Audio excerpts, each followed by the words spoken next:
Hindi club में फिर से आपका एक बार स्वागत है। ये वीडियो विशेष रूप से छठा चरण और सातवें चरण से संबंधित है। ये न्यूज़पेपर कटिंग हिंदुस्तान न्यूज़पेपर का है, आज का है यानी 30 अगस्त 2022 का पटना का संस्करण और पेज नंबर 2 पे ये न्यूज़ देखने को आपको मिल जाएगा।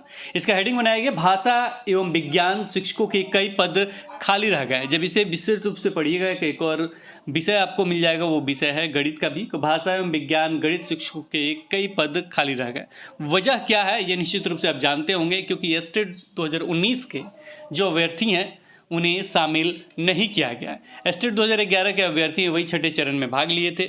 बहाली जो हो रहा था 32,714 पदों पे हो रहा था, और पिछली बार जो नियुक्ति पत्र मिला यानी पिछले मंथ में नियुक्ति पत्र भी बांटा गया, वो भी लगभग 1800 समथिंग के करीब में नियुक्ति पत्र बांटा गया। इस समय जो नियुक्ति पत्र यानी 26 अगस्त 2022 को जो नियुक्ति पत्र बांटा गया, इसकी संख्या अभी नहीं पता चला है, क्योंकि यहाँ पे जब आप पढ़ेंगे तो मिल जाएगा कहाँ कितने शिक्षक बहाल हुए। विषयवार ब्यौरा जुटा रहा विभाग, यानी जो ब्यौरा है विभाग जुटा रहा है। इसका दूसरा पॉइंट पढ़िएगा तो लिखा गया रिक्त रह गए पदों पर अगले चरण में खोजे जाएंगे योग्य शिक्षक, यानी जो अगला चरण होगा उसमें योग्य शिक्षक खोजा जाएगा। और सबसे महत्वपूर्ण जो है, जो सातवें चरण के बारे में थोड़ा सा दिया गया है, वो यहाँ है समीक्षा कर निर्णय लिया जाएगा। यानी जो भी चीज़ें हैं ये 38 जिलों के, उसका रिपोर्ट लिया जाएगा, फिर उसका समीक्षा किया जाएगा, उसके बाद ही निर्णय लिया जाएगा। सोमवार की शाम तक 30 से 31 जिलों के रिपोर्ट समेकित की जा चुकी थी। सोमवार शाम, आज मंगलवार है तो सोमवार तक 30 से 31, लेना कहाँ तक है 38 जिले का, यानी कुछ जगह बचे हुए कि 1-2 दिन और लगेगा। तो सोमवार की शाम तक 30 से 31 जिलों की रिपोर्ट समेकित की जा चुकी थी। अगले 1-2 दिनों में यह पूरी तरह तैयार हो जाएगी। उसके बाद शिक्षा विभाग इसकी समीक्षा कर आगे का निर्णय लेगा। उसके बाद समीक्षा किया जाएगा कि आगे क्या करना है। माना जा रहा है कि रिक्त रह गए ये पदों पर योग्य अभ्यर्थी अगले चरण में खोजे जाएंगे। अगले चरण में खोजे जाएंगे, लेकिन अच्छे तरीके से नहीं लिखा गया, ये लिखा जाना चाहिए था सातवें चरण में खोजे जाएंगे। लेकिन यहाँ पे एक और ट्विस्ट है, देखिएगा ये यहाँ जब हम पढ़ेंगे तब मिलेगा। फिलहाल इसे पढ़ लेते हैं। यहाँ हम थे कि अगले चरण में खोजे जाएंगे। वैसे यह भी तय है कि छठा चरण की समाप्ति की घोषणा के बाद ही माध्यमिक निदेशालय सातवें चरण की बहाली की तैयारी में जुटेगा। अब यहाँ पे जो छठा चरण है, जब घोषणा हो जाएगा कि छठा चरण हमने कंप्लीट कर लिया, भले ये 1800 बहाली करे, 32,000 समथिंग सीट है, नया उसमें नहीं जोड़ा गया, यानी जो भी अभी अपग्रेड हुए हैं। जो पंचायत में कहा जाता था कि पहले 9वीं कक्षा स्टार्ट होगा, फिर मुख्यमंत्री का ऐलान हुआ कि प्रत्येक पंचायत में उच्च माध्यमिक आपका स्टार्ट होगा, यानी +2 भी स्टार्ट होगा। उसके बाद कोई भी शिक्षक की बहाली नहीं की गई है, ना ही उसकी रिक्ति जोड़ के बहाली प्रक्रिया अपनाया गया है। तो ये बहाली प्रक्रिया जो अपनाया जाएगा वो सातवें चरण में होगा, और ये पहले से ही घोषणा हो चुका है। तो गवर्नमेंट को जरूर सोचना चाहिए कि अरे चलिए इसको क्या करते हैं ना, बहाली प्रक्रिया अपना लेते हैं। जो भी उत्तीर्ण है उनकी बहाली करे, फिर से एग्जाम ले, फिर से जो अभ्यर्थी हैं अगर सीट बचता है फिर से एग्जाम लेके जो भी अभ्यर्थी हैं उन्हें भी रोजगार दे, को रोजगार का भी काम होगा, और जो अभ्यर्थी हैं उन्हें भी रोजगार मिल जाएगा एक, और जो बच्चे हैं उन्हें शिक्षा भी मिलेगा। क्योंकि बच्चे, आपने देखा होगा कल भी न्यूज़पेपर में आया था पंचदेवी वगैरह का, बहुत जगह का आया था, अभ्यर्थियों ने ये डाले भी थे व्हाट्सएप वगैरह पे, हमने देखा भी था, लेकिन उस पर समय अभाव के कारण नहीं बन सका। लेकिन वहाँ पे देखिएगा कि स्कूल में बच्चे जाते हैं और जाने के बाद वो रिटर्न हो जाते हैं। क्यों? क्योंकि वहाँ शिक्षक मौजूद नहीं है।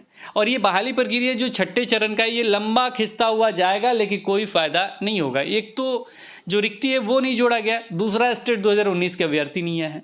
तो गवर्नमेंट को इन सारी चीज़ों को देखते हुए सातवां चरण जल्द से जल्द स्टार्ट करना चाहिए। जो स्कूलों की स्थिति है, जो शिक्षकों की कमी है, उसे दूर करना चाहिए। इस बात को समझना चाहिए नए शिक्षा मंत्री को भी, बहुत ज़रूरी है। और जो नई सरकार बनी है उन्हें भी जरूर सोचना चाहिए।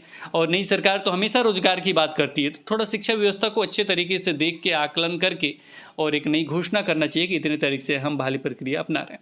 फिलहाल यहाँ पढ़ेंगे। वैसे भी यह तय है कि छठा चरण की समाप्ति की घोषणा के बाद ही माध्यमिक निदेशालय सातवें चरण की बहाली की तैयारी में जुटेगा। अब ये जो छठा चरण है ये कब कंप्लीट होगा ये गवर्नमेंट ही जानती है, क्योंकि ये लंबा खींचा जा रहा है। 1000-2000 बहाली करते हैं और ये लंबा खींचते हुए चले जाते हैं। 3 सालों से खींच रहे हैं, पता नहीं कब तक खींचेंगे ये। आगे देखिए, इस चरण को राज्य मुख्यालय स्तर से ऑनलाइन और सभी नियोजन इकाइयों के लिए इकट्ठे संचालित करने की तैयारी है। तो ये अच्छा चीज़ है, ये ऑनलाइन सेंट्रलाइज होगा तो बहुत अच्छी चीज़ें हैं, लेकिन इसे जल्द से जल्द शुरू करना चाहिए, इसका नोटिफिकेशन निकलना चाहिए। फिलहाल हमने आपको बताया था, ये पूरा निचोड़ हम आपको बता देते ये सब क्या है। तो ये सब है आपका कि कहाँ कहाँ कितने तारीख को हुआ। को ये 26 अगस्त को तकरीबन 300 नगर निकाय में ये सारे नियोजन पत्र वगैरह नियुक्ति पत्र बांटा गया। आगे जब पढ़िएगा तो यहाँ पे कुछ सब्जेक्ट मिल जाएंगे कि कौन कौन खाली रहेगा। तो प्रारंभिक नियोजन की तरह ही हाई स्कूल +2 में भाषा विज्ञान और गणित विषयों में भारी तादाद में रिक्त रह गए पद। और तो और चित्रकला और नृत्य में भी पद के विरुद्ध कई नियोजन इकाइयों में एक भी बहाली नहीं हुई। ये रहा। तो यहाँ आगे लिखा गया, एक तरफ बड़ी संख्या में नौजवान बिना रोजगार के हैं तो दूसरी तरफ योग्य अभ्यर्थियों का नहीं मिलना सवाल खड़े कर रहा है। तत्कालीन शिक्षा मंत्री के निर्देश पर हाल ही में एक और नियोजन कार्यक्रम संचालित किया गया। 26 अगस्त को ये नियुक्ति पत्र बांटा गया। कितने पदों पे?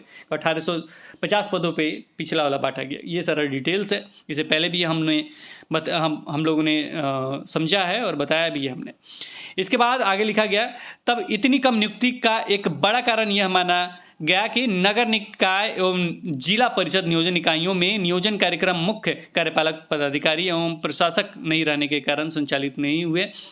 इनकी तैनाती के बाद 26 अगस्त को शेड्यूल पूर्ण हुआ। सूचना के मुताबिक अब यहाँ पढ़िएगा, जो हमने बताया था ट्विस्ट है वही है। सूचना के मुताबिक अब भी ऐसी नियोजन इकाइयाँ हैं जहाँ सरकार के नियोजन शेड्यूल का पालन नहीं हुआ। तो ऐसा है। अब ये दिक्कत करने वाला है। या तो उसको ब्लॉक लिस्ट में डाल दीजिए। कितना 100-200 रिक्त पदों के लिए अब लंबा चौड़ा टाइम खींच रहे हैं। और ये प्रक्रिया कब तक चलता रहेगा? ये कौन सा छठा चरण है कि समाप्ति नहीं हो रहा? 3 बार 4 बार 5 बार 6 बार कर रहे हैं।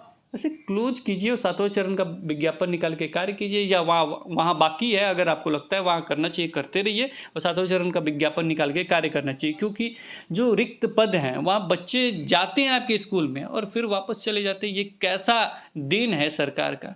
हम इस नए सरकार की बात नहीं कर रहे, पुराने सरकार की बात कर रहे हैं। वहाँ से चलता हुआ आ रहा है ये प्रोसेस। नई सरकार को इस चीज़ को देखना चाहिए और चीज़ को दूर करना चाहिए, बहुत ज़रूरी है। आगे इसमें देखेंगे तो यहाँ लिखा शेड्यूल का पालन नहीं है। बराबर सभी 38 जिलों ने अब तक के नियोजन की रिपोर्ट शिक्षा विभाग को भेज दी है। शिक्षा विभाग के माध्यमिक शिक्षा निदेशालय में हर जिले की प्रत्येक नियोजन इकाई का ब्यौरा समेकित किया जा रहा है। समेकित रिपोर्ट जिलावार, स्कूलवार, विषयवार तैयार हो रही है। कहाँ कितने पद थे और उनके विरुद्ध कितने नियुक्त हुए, कितने पद खाली रह गए, रिक्ति का बड़ा कारण संबंधित कोटि का उम्मीदवार नहीं मिलना भी बताया। यानी संबंधित कोटि का नहीं, एस्टेट 2019 के अभ्यर्थी को शामिल कीजिए, सारा सीट फुल हो जाएगा। जो बचेगा उसमें दोबारा एग्जाम लीजिए। ये प्रोसेस होता है, इसी तरीके से कार्य चलता है। अगर एक चरण में नहीं होता कि इसको भी 1 2 3 करके बढ़ाते रहिए। अगर अच्छे तरीके से मेरिट लिस्ट वगैरह नहीं बनाया जाता है तो उन्हें ऐसा करना चाहिए। सबसे अच्छा है कि अगर 7वां चरण ऑनलाइन सेंट्रलाइज हो रहा है, ठीक है, आप उसमें 2 3 या 4 का ऑप्शन लीजिए। साथ में एक और ऑप्शन टिक कर दीजिए कि मेरिट लिस्ट के हिसाब से बनाया जाए और जिले वाइज दे दिया जाए और किसी भी ज़िले में उनको जॉब दे दिया जाए। एक भी सीट खाली नहीं बचेगा।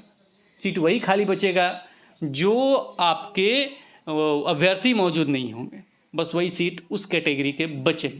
नहीं तो सारे सीट निश्चित लगभग फुल हो जाएंगे। कुछ सब्जेक्ट में बचेंगे तो उसके लिए एग्ज़ाम ले लेना चाहिए।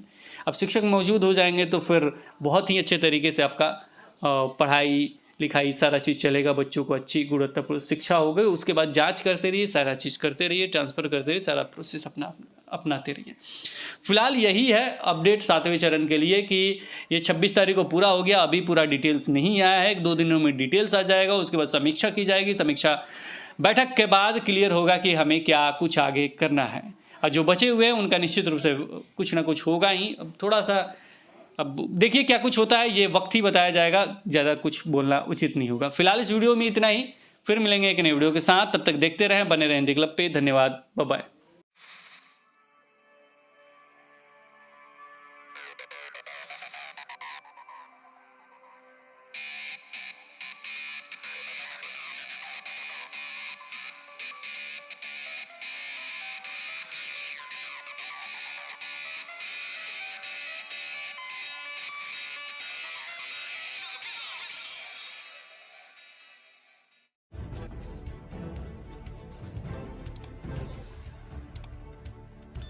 सब्सक्राइब कीजिए हिंदी क्लब को, दबाइए इस बेल आइकॉन को ताकि हमारा वीडियो आपको मिले सबसे पहले। शेयर करें अपने दोस्तों के साथ ताकि वो भी इसका लाभ उठा सके। ये सब बिल्कुल फ्री है।